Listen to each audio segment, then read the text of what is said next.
Приветствую всех на моем канале. Здесь я рассказываю о кельтской культуре.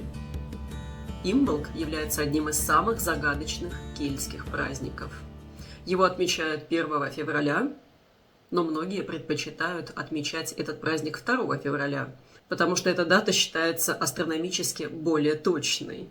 Ведь день празднования Имболка находится примерно посередине между зимним солнцестоянием и весенним равноденствием. Это момент, когда зима еще здесь, но весна уже едва уловимо ощущается, буквально на тонком метафизическом уровне. Имболк является праздником света, очищения и пробуждения природы. Ряд исследователей говорят нам о том, что эта дата празднования Имболка, была важна не только для кельтов, но и для докельтских племен, населявших Ирландию еще до прихода гельских племен. Об этом свидетельствуют древние памятники, такие как, к примеру, неолитические гробницы, находящиеся в Ирландии. Это такие гробницы, как, к примеру, так называемый курган заложников на холме Тара и гробница комплекса Лох-Крю на горе Шлиф на Кайлях, что переводится как «гора ведьмы Кайлях», божественной старухи из ирландской мифологии. Эти гробницы устроены так, что луч света проникает во внутреннюю камеру гробницы именно в дни Имболка и Самайна. То же самое явление наблюдается и у камня Артура в Англии, в западном Херефордшире. Это такая гробница Дольмен. Ее возведение датируется где-то 3700-2700 годами до Рождества Христова. Он представляет собой каменную плиту, которая стоит на вертикально поставленных камнях, и эта каменная плита, венчающая сверху всю эту конструкцию, весит 25 тонн. Такое массивное сооружение. Является ли строительство таких неолитических гробниц, которые ориентированы на солнце в определенные даты года, совпадением? Мы этого не знаем, но мы точно знаем, что пришедшие в Ирландию позже гэллы уже вполне себе отмечали Имболк как один из самых главных праздников года, наряду с Самайном, Билтейном и Лунасой. И этот праздник был посвящен богине Брит. Брит, согласно кельтской мифологии, является дочерью Дагды, одного из верховных божеств из племени Туата-де-Данан. В ирландских преданиях Туата-де-Данан – это народ сверхъестественных существ, которые владели магией, различными знаниями и ремеслами. Согласно легендам, именно они жили в Ирландии до прихода людей, а позже уступили им землю и ушли под холмы. И в более позднем ирландском фольклоре Туата-де-Данан стали тем самым таинственным народом холмов, известным в фольклоре как фейри. Сама же Бриит – это богиня огня, поэзии, исцеления, священных источников, домашнего скота и кузнечного ремесла. Ее имя переводят как «возвышенная». В мифологической традиции она предстает в 3 ипостасях – дева, мать и мудрая старая женщина. Брит тесно связана с очагом, светом и пробуждением весны, что делает ее одной из центральных фигур праздника Имболк. В глоссарии Кормака от X века, это такой словарь ирландских слов, который написали в X веке в связи с тем, что к этому времени накопилось уже очень много непонятных и устаревших ирландских слов, которые требовали толкования. Так вот, в глоссарии Кормака поясняется, как переводится слово «имболк». Там написано, что имболк происходит от древнеирландского «и мелк», то есть овечье молоко, что в принципе логично и как раз-таки указывает на время празднования Имболка, когда появляются ягнята и происходит период лактации овец, то есть овцы дают молоко. В это же самое время начинается сельскохозяйственный цикл, и с этого момента земля начинает постепенно пробуждаться. На Имболк было принято плести Bridget Crosses, кресты Брит из камыша и соломы, а также мастерить куколку Bridjoke, с которой обходили дома, благословляя людей, и просили денег на угощение для куколки Брит. Потом эту куколку торжественно ставили напротив очага, в самом теплом месте в доме. Ирландцы, кстати, называли это укладывать куколку спать, что тоже являлось в принципе символом еще спящей, но уже пробуждающейся весны. у священных источников было принято оставлять подношения. Очень часто это были банноки.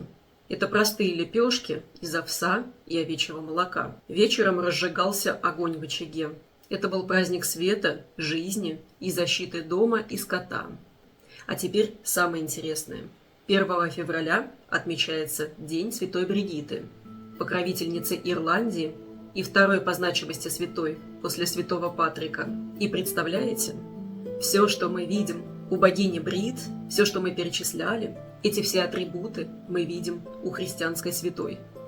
Смотрите, святая Бригитта также связана с огнем, со священными источниками, с поэзией, с защитой дома и скота, и с крестами из камыша и соломы.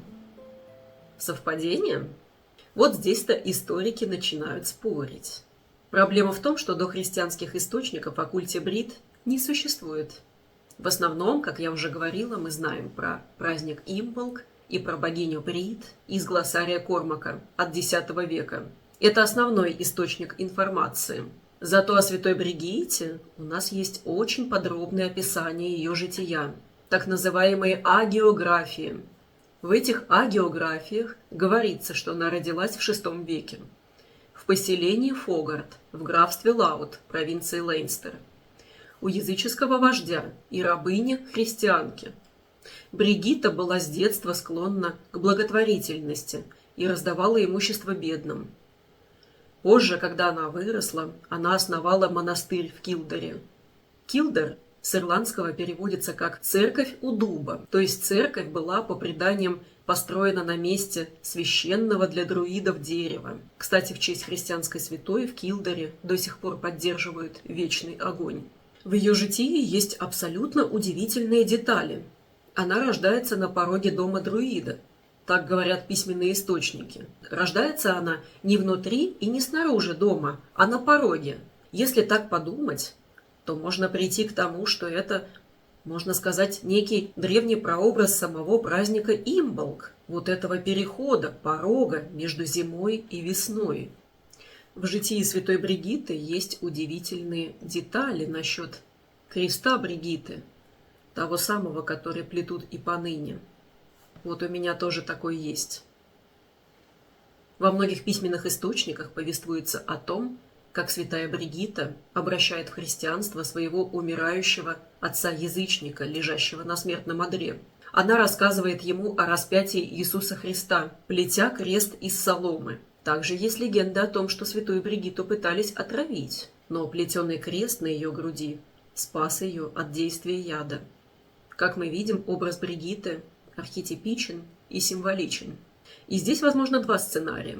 Либо церковь использовала знакомый народу образ древней богини, чтобы мягко встроить его в христианство, привычную людям картину мира, либо же все кардинально наоборот. Мы допускаем то, что вполне возможно это была реальная женщина, влиятельная аббатиса, а ее образ впоследствии со временем удачно так наложился на фольклорные представления народа. О более древнем таком архетипе, вот этой богини Брит из кельтской мифологии, мы не знаем, как было на самом деле, но мы видим результат. И по сию пору люди плетут кресты из камыша и соломы на День Святой Бригитты.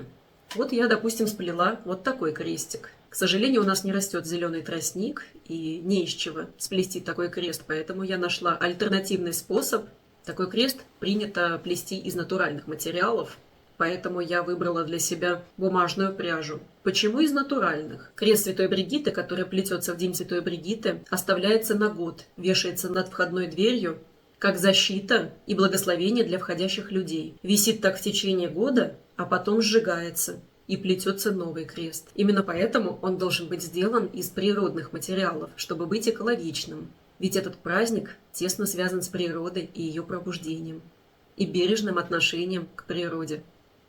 И есть интересная теория, что крест Бригитты – это еще дохристианский символ. Его форма напоминает солнечный крест в круге. Такой древний символ, который встречается в доисторических культурах по всему миру. Центр – это солнце, а 4 луча – это ключевые точки года, смена сезонов или солнцестояние. То есть изначально это скорее очень древняя система движения Солнца и символ вечного круговорота жизни. В День Святой Бригитты принято относить такие крестики на святые источники, как подношение. Также рядом со святыми источниками привязывают лоскутки ткани, так называемые клутис, изготавливают куколку Бриджок. Ее тоже могут оставлять как приношение в подарок Святой Бригитте. На День Святой Бригитты и поныне зажигают огонь в печи и возжигают свечи. 2 февраля оно так и называется – Candlemas. Праздник свечей – это день Сретения Господня. И главный символ этого дня – пламя свечей. Интересно, что эта дата практически совпадает с Днем Святой Бригитты. На праздник свечей – Сретения Господня. Пламя свечей – это как символ Иисуса Христа. Но тем не менее мы здесь все равно прослеживаем некую связь с огнем, как с очень древним символом. Символом света, символом отгнания тьмы. И получается удивительное наблюдение. Смотрите, древний праздник начала весны, богиня света, христианская святая и церковный праздник свечей. Вот такой необычный синкретизм получается. Имболк, Брит и святая Бригитта – все это одна живая нить древней традиции. И, пожалуй, главный вывод здесь не в том, кто появился раньше – древняя богиня или христианская святая. Важнее другое. Сама память о празднике оказалась сильнее смены эпох и верований. Да, с приходом христианства традиции претерпели некие видоизменения, но они не утратили своей истинной сути. Это праздник обновления, света, защиты дома и надежды на приход весны, который пережил тысячелетия и остался важнейшим праздником в Ирландии, Шотландии, в Уэльсе и на острове Мэн. Имболк и по сей день остается особо значимым для ирландцев праздником. Люди по-прежнему с удовольствием плетут кресты, зажигают огонь и вспоминают Бригитту, то есть сохраняют обычаи своих предков. И я тоже плету крест Бригитты в этот день, но только не из соломы и из камыша, а из натуральной бумажной пряжи.